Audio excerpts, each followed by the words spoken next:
King Harun al-Rashid is the ruler of ancient Baghdad, the greatest city in the world. And I do mean the greatest city in the world. Did I mention it's the greatest city in the world? And King Harun al-Rashid is depressed. His loved ones try the usual friend and wife stuff, partying, saying, wow, this city is great, jam sessions, saying, wow, this city is great, offering to stroke him with my soft hands and smooth away the darkness in his soul between my thighs. But this time, nothing seems to work. I need no poets. One night, Harun takes a mysterious key on a mysterious walk through a series of secret, mysterious chambers, finding in the deepest, darkest depths a glass globe stuffed with 9,009 nightmares. He throws it off the castle in a gamble that the King of Dreams will catch it rather than allow them to be freed.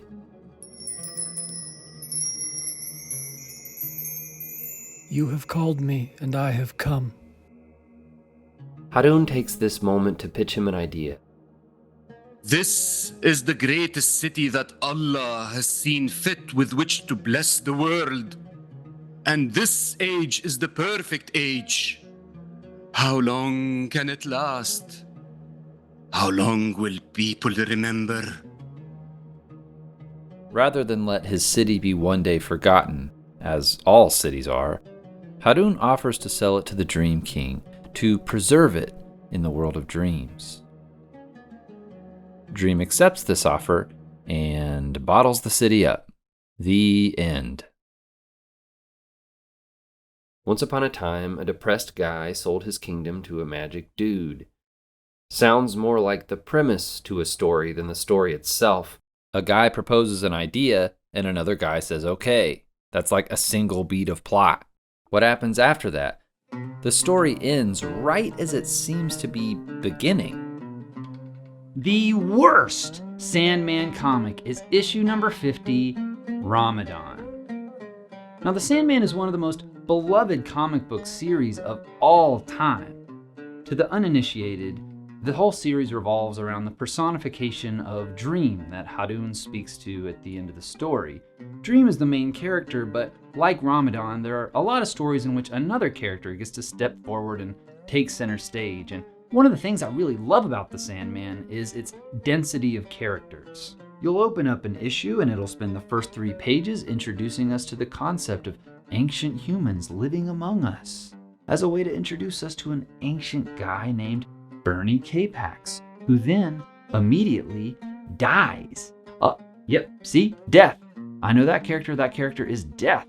So he is dead. Hey, now we're finally catching up with Dream. He needs to meet another ancient guy because he needs a ride, and that guy owns some kind of transportation agency, but the receptionist is being unhelpful, so his sister creates tiny frogs out of thin air to speed things along. And wait a minute, where are we now? Who's this woman just starting her day? Oh, dang, she just jumped through the window right before the whole building exploded, and now she's going into hiding.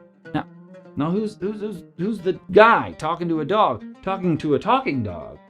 Oh, dang, that's Dream's estranged brother that we've been getting cryptic hints about for the last 5 years, finally revealed to us in the present day. Now we're on a plane with Dream, and he's having this fun little conversation with a little girl about dream logic.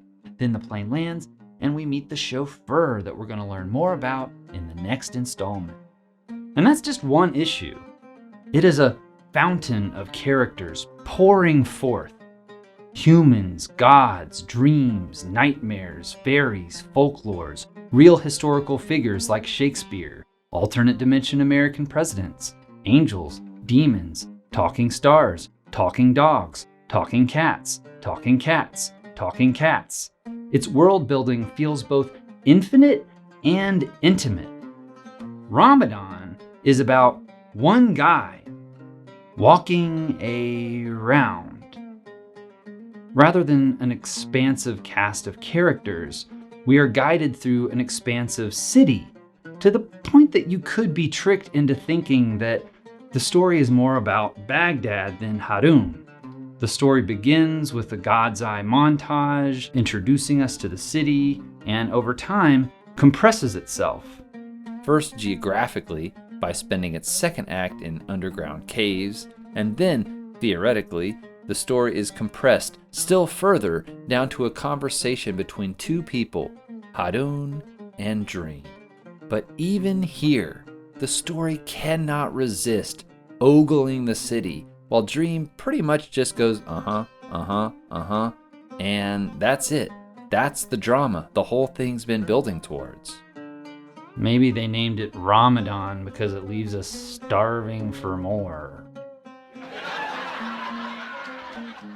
Why did such a thin narrative receive a big 50th anniversary marketing push that spiked its sales beyond what any individual Sandman comic has ever earned? Why was it nominated for an Eisner Award, and why is it such a fan favorite to this day? Comics are more than words. The ever-expanding city of Baghdad allows P. Craig Russell's illustrations to take center stage, and this is among some of the best-looking Sandman comics out there, just based on the delicious explosions of color alone. I want to eat this city. Just grab the domes off the top of the palaces and hork them down like Technicolor cupcakes. The layouts of these pages are a glistening joy. I particularly like the page where Harun throws the globe of nightmares, and as it falls, the monsters within get closer and closer. You can practically hear them cackling, right before two pale hands catch them in the bottom right corner. And then the next page reveals my favorite drawing of Dream in the whole series. Cloaked in stars that pop and fizzle behind him, his cloak curls at the bottom like trailing smoke. He is at once supernova and delicate wisp. Ramadan's protagonist is squished down to the bottom of the page, and the vertical panel makes his lanky body feel colossal, especially contrasted with the other panel, which can't even contain Dream's entire face. This is Dream, as the rest of the universe sees him, wondrous and inscrutable. It's the worst Sandman story, but it is still Sandman, so there's always going to be some good stuff in there. You might argue that this can't be the worst Sandman story just based on the strength of Russell's work alone, and while I do agree that it is often magnificent, it's in service to such a flat story, so the images never really can have any emotional resonance or symbolic meaning. They're rarely anything more than pretty. And that prettiness is part of the problem, which we'll get to. So just from a surface level enjoyment factor, Ramadan is not a deep or engaging or even particularly entertaining story. But we can't only judge it as a story, because Ramadan takes a lot of cues from poetry. Story acts and reacts in a chain of action. Poetry observes.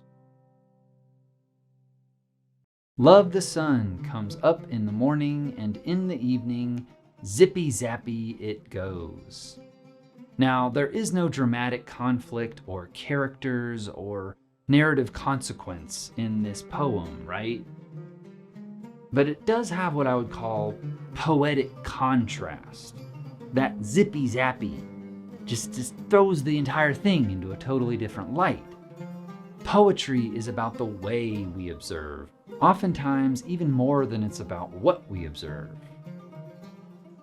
The observed subject of Ramadan is Baghdad, presented to us as pure sparkling fantasy. Both Gaimain and Russell's language and images waxes lyrical honey around its every street, building, market, brothel, dungeon, and vault. And this is contrasted with Harun's monosyllabic "leave me bees" and slumped body posture. His depression is measured by how it cuts him off from being able to properly appreciate the city.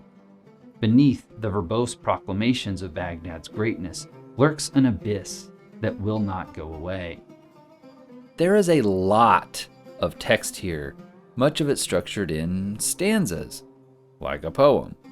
The language wants to make its presence felt, as if it was trying to go toe-to-toe with the imagery, which is an exciting idea, but this contrast does not do Neil Gaiman's writing any favors. It just never rises anywhere near the transcendent heights of P. Craig Russell's best panels. Now what can I say? Gaiman's a good writer. He does manage a few great passages. And it was in Baghdad, city of cities, city above cities, that the king and his vizier witnessed the only flight of the winged horse, made all of glass, but for its eyes, which were bone. I love how lofty the rhythm and imagery is here until you get to that word, bone. He passed still below, past the oubliettes, where those whom the king's mercy had forgotten waited in vain, their faces pale, their beards white, their eyes desperate and mad. In one stanza, we learn a lot about the kind of king Harun is here, and going from pale faces and white beards to desperate and mad eyes has this great sense of escalating sadness, from physical decrepitude to mental agony.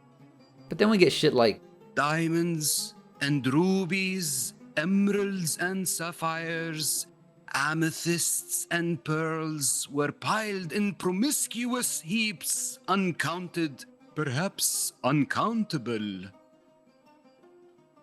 Peanut butter and jelly, ketchup and mustard, mayo and onion were piled in sexy slops, uncontained and perhaps uncontainable. He's kind of just listing things, isn't he? Up steps and up steps he went, forever darting glances to the globe in his hands. Probably could have just cut that one entirely, huh? On average, though, the writing gets by with basic literal description. It was then that the king took a golden key from around his neck and descended into the depths of his palace. Nothing wrong with it, I guess. It's like biting into a chocolate egg, expecting a sugary spurt of tasty filling and getting only air. Not what I wanted, but I guess it does still technically count as candy. Whatever the strengths and weaknesses of any given single panel might be, the panels have no real poetic contrast with each other, and so things can't really escalate or complicate. Zippy Zappy has to be at the end, right? So that its contemporary quirkiness can better stand out after the languidly eternal imagery of love and sun, morning and evening. The order of Ramadan's imagery is basically random. Ghost room, maze room, fire room, ruby room, sword room, cup room, egg room. Did I say those in the same order as the comic or jumble them around? You have no idea, and it doesn't matter, because it's all just Oriental confetti. Everything that flashes by provokes the same blank stare out of Harun, and so the only context we get for what these images mean is a repeated reminder that none of them really matter, at least not to the story's only real character. And so I, too, ultimately feel nothing for the city when he sells it. My only real feelings for Baghdad are, ooh, pretty, and whether it's real or in dreams, it remains pretty. So I guess, either way, it's fine with me. The consequences for Harun's decision to put his city under glass could fill a novel. A really, really, really long novel. Or at least half a Simpsons movie. What we get instead is 2 pages of falling action and a 1-page epilogue. After Harun al-Rashid sells his city to Dream, the magic carpet falls lifeless to the ground. Harun and presumably everyone forgets about the old Baghdad, and Dream puts the great, great, great, great city in a bottle. The dazzling color fades to a dull brown ruin, and we flash forward to a dull gray present-day 1993. The narrator is revealed to be an old man telling tall tales to a little boy in exchange for coins and cigarettes. Was the story just an old man's dream, or is the story why the dream persists? And do these questions even matter? Real or not, the tale has the power to ease the life of a little boy who is living through a hard time. Isn't that enough? The story ends with a boy walking home through the post-Gulf War rubble of Baghdad, dreaming of the better Baghdad. And though his stomach hurts, for fasting is easy this Ramadan, and food is hard to come by, his head is held high, and his eyes are bright. For behind his eyes are towers and jewels and jinn, carpets and rings and wild afrits, kings and princes and cities of brass. America's victory in the Gulf War was overwhelmingly popular in the West. I'm now going to show you a picture of the luckiest man in Iraq on this particular day. Keep your eye on the crosshairs. Right there. Look at here. Right through the crosshairs. And now in his rearview mirror,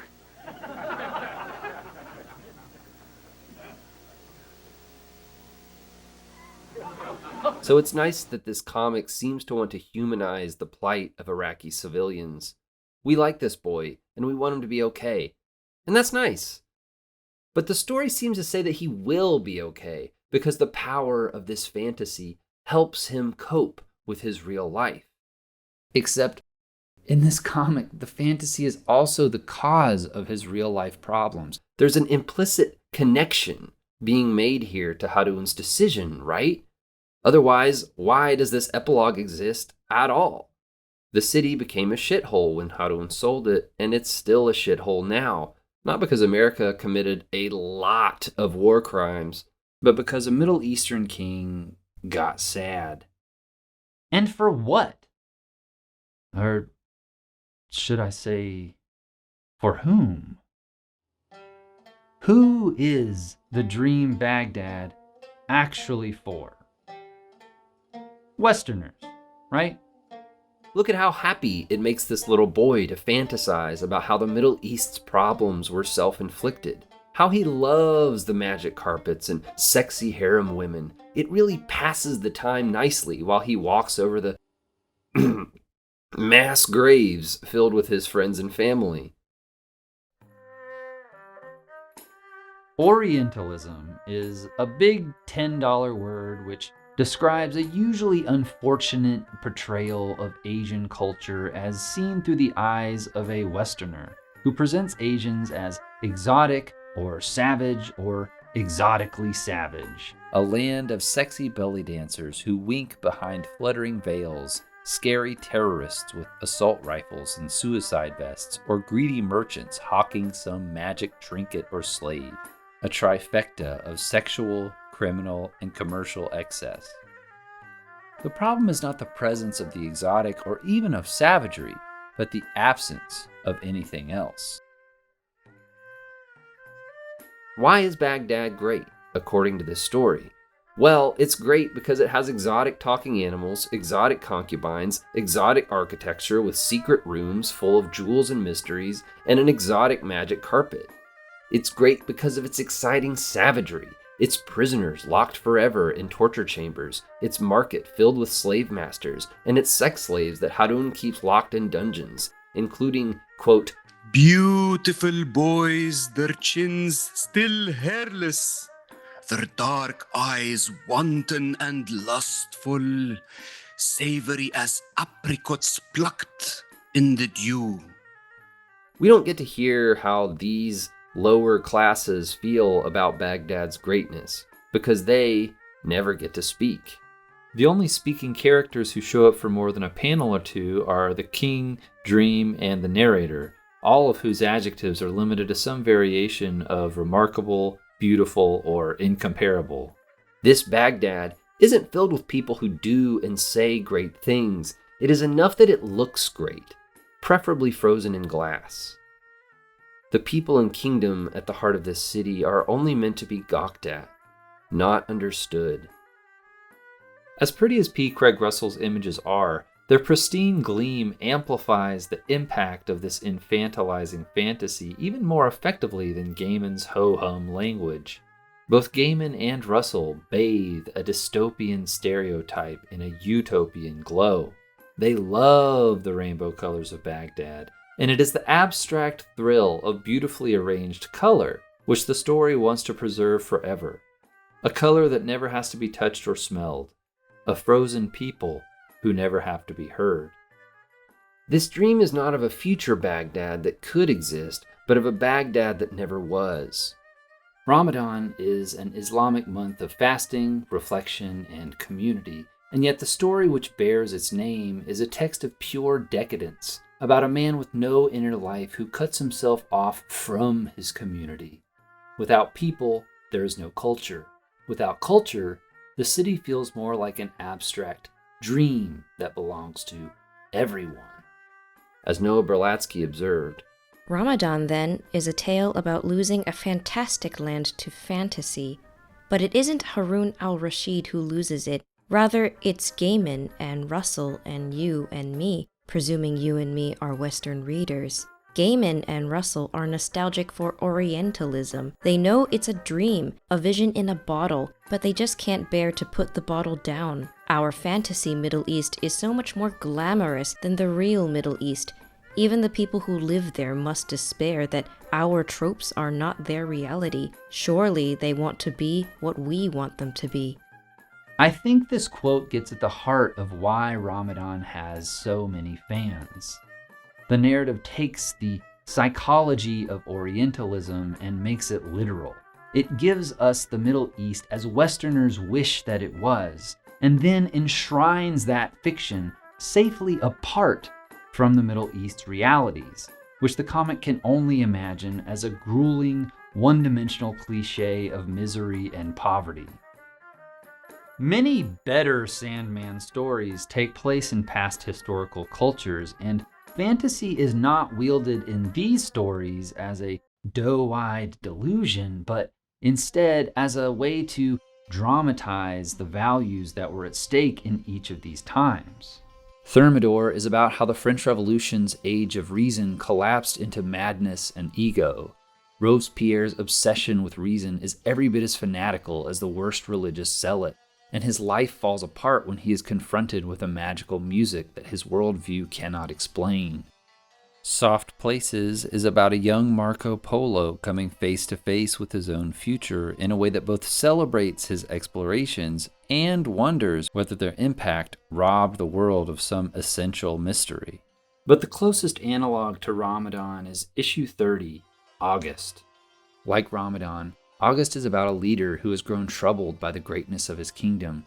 This time, it's Augustus Caesar worrying about the Roman Empire, which, like Babylon, is at the height of its powers. Like Babylon, Rome is a place of rigid hierarchy, including slavery and sexual domination. But this isn't just exotic decoration here, it's the central dilemma of the story. Augustus is troubled by the cruel foundations of his empire and fears its continued expansion. But he's scared of the Roman gods, so he takes Dream's advice to dress as a beggar. Because as a member of the lower class, the gods won't be paying attention to him while he makes plans to fracture the empire. There's even a backstory which reveals that Augustus was victimized as a young man by his uncle Julius Caesar, which explains why he even cares about these moral issues in the first place. All this depth, specificity, and nuance in a comic with 8 fewer pages than Ramadan. A story which spends 26 pages going, "Look at this pretty city. Why doesn't Harun like this pretty city?" And 1 page of Harun giving unconvincing answers. Why does Harun sell the city?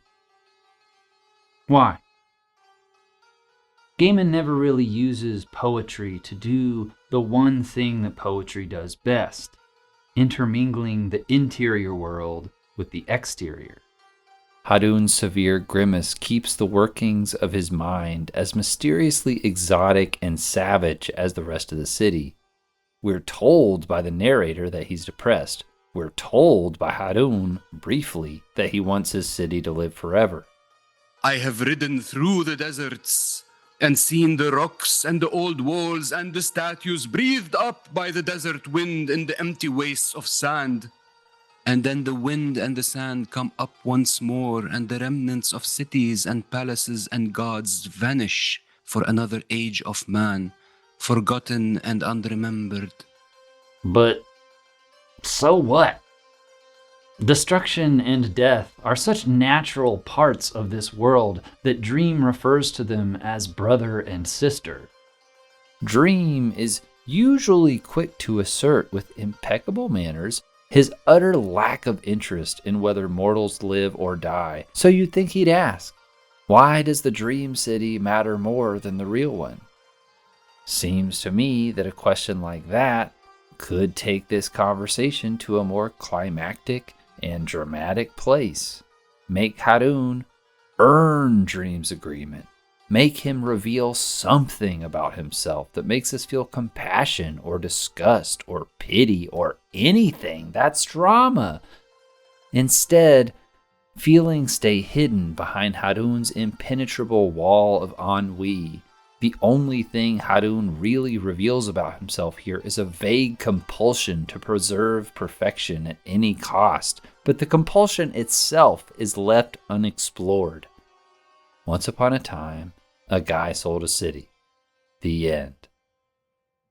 Harun is denied Pathos, and so all we ever experience of him is his depression, his quiet sighs and lonely walks through the same 2 beats repeated every page. Beat 1, someone romantically rhapsodizing about Baghdad. Beat 2, Harun's depressed indifference to that romance. And so when he says he's selling his city because he loves it, I just don't believe him because I've never seen him loving it. Harun is always standing apart from or above his kingdom. Dream seems to respect the customs of Harun's culture more than he does. The only panel where it really looks like Harun loves Baghdad is the one where he no longer has it, as if all he really wanted was something to yearn for that he couldn't have. We can't empathize with Harun's depression because that would require us to understand it, which Gaiman seems determined to keep us from doing, so he can keep milking the exotic mystery of the Orient for all it's worth. And so Harun comes off as shifty and unlikable, a self-obsessed whiner who has crawled so far up his own ass that when he looks at his beautiful world, he can only see future crap. He basically kills his city so that it can live forever. It's a story about a depressed jerk trying to feel like a hero for self-destructing. There is an undeniable sadness to the last few pages. Something has clearly been lost here, but it also feels like something has been gained. All this time later, the dream lives on. His dream. You know, I think I understand the appeal of Ramadan's City in a Bottle now more than ever. If I if I squint, the dream lives on. But if I don't, his dream lives on.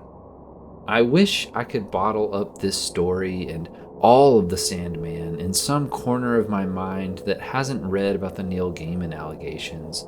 Accounts which paint a picture of a man who uses his wealth and fame to entrap vulnerable women, pressure them into sexual situations, and force them to call him master while he calls them his slaves.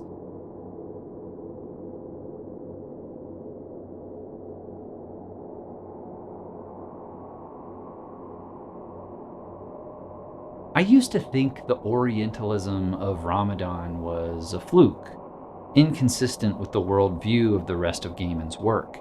Now I think it reveals a crack in his huggable liberalism, a crack most noticeable in Ramadan that actually runs throughout the entire series, which perpetuates a lot of the same power dynamics on a much larger scale.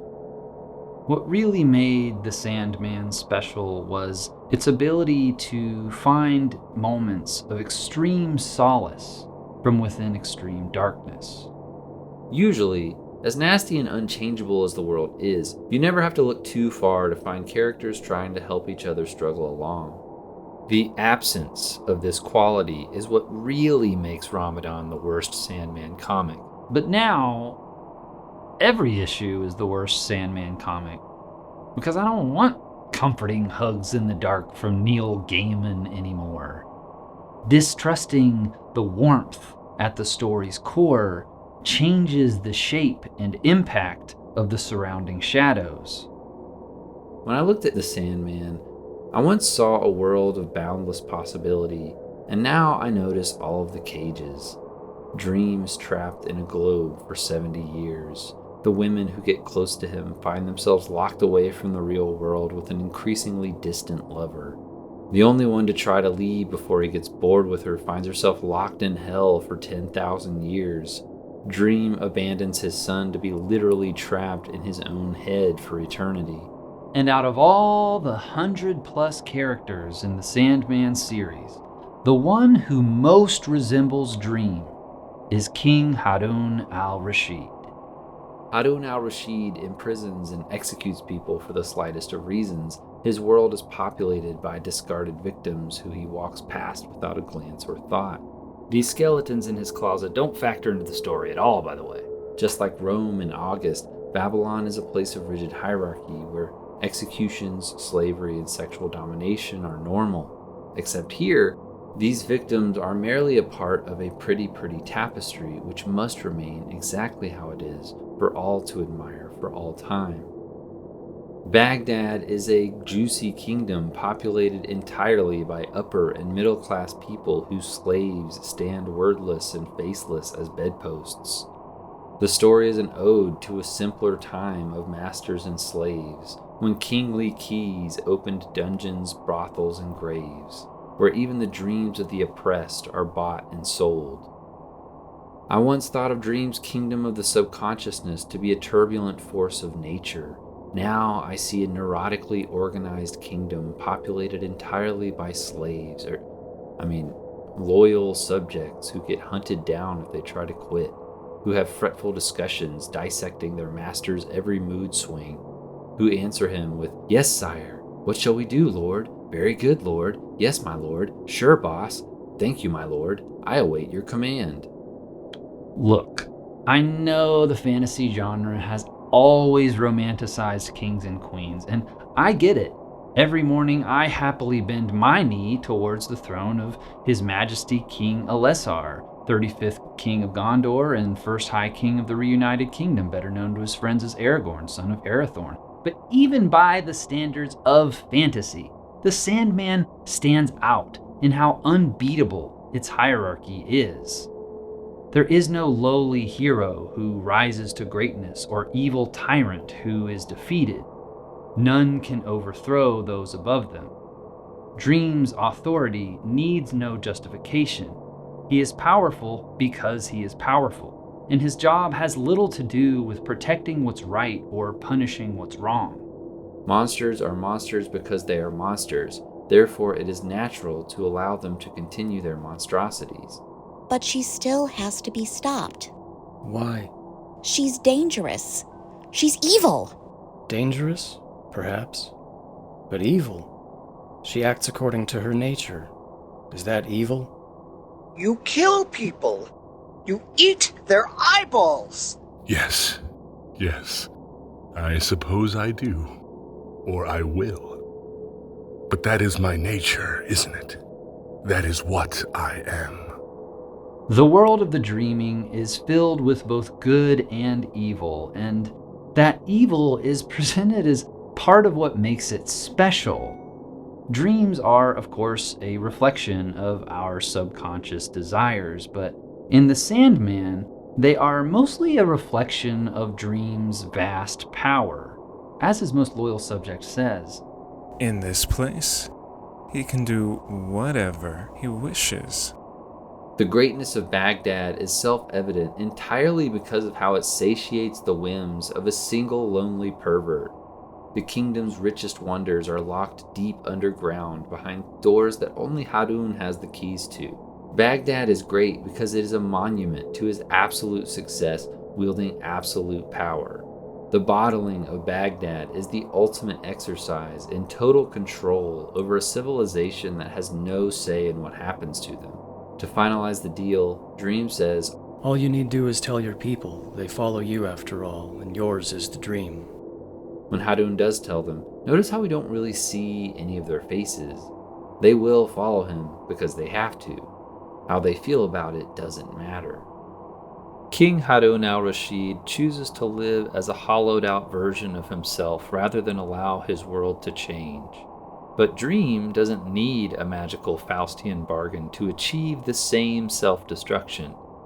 His story is of someone who has stripped himself down to a series of not even values, just responsibilities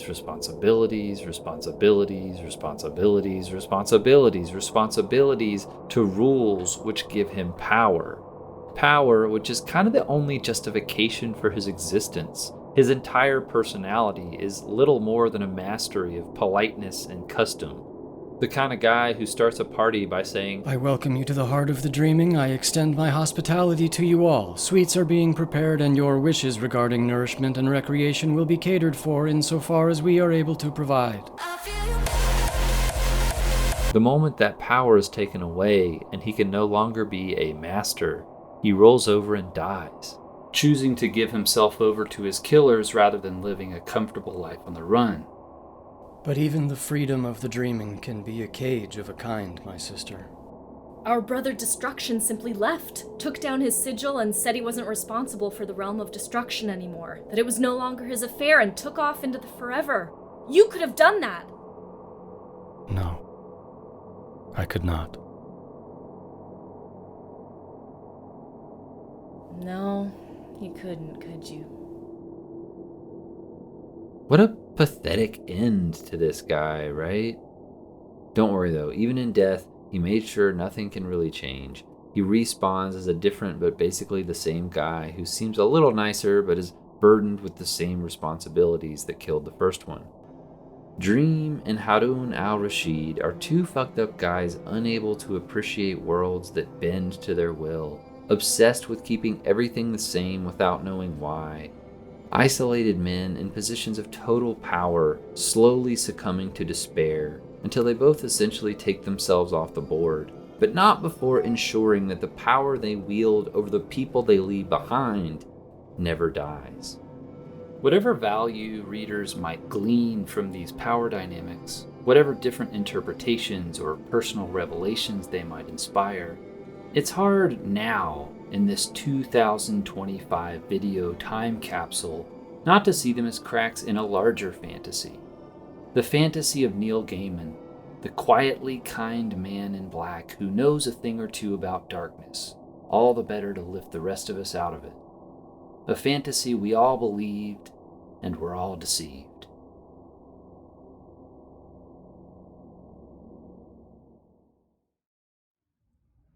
Hey, if you're trying to Tarzan swing directly into another one of my videos, go check out that other Sandman one I made, in which I hate on the first season except for one really good episode of the show. Man, the last season comes out like tomorrow. I really hope that at the end, like instead of dying, like in the comics, that Dream just gets canceled. You know, the whole universe collectively decides, like, you know, we're just gonna ignore our dreams now. You suck, go away.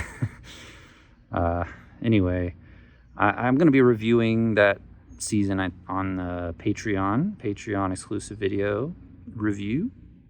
So, you know, supporting me and the work that I do will also get you that, as well as like 20 plus exclusive videos as well.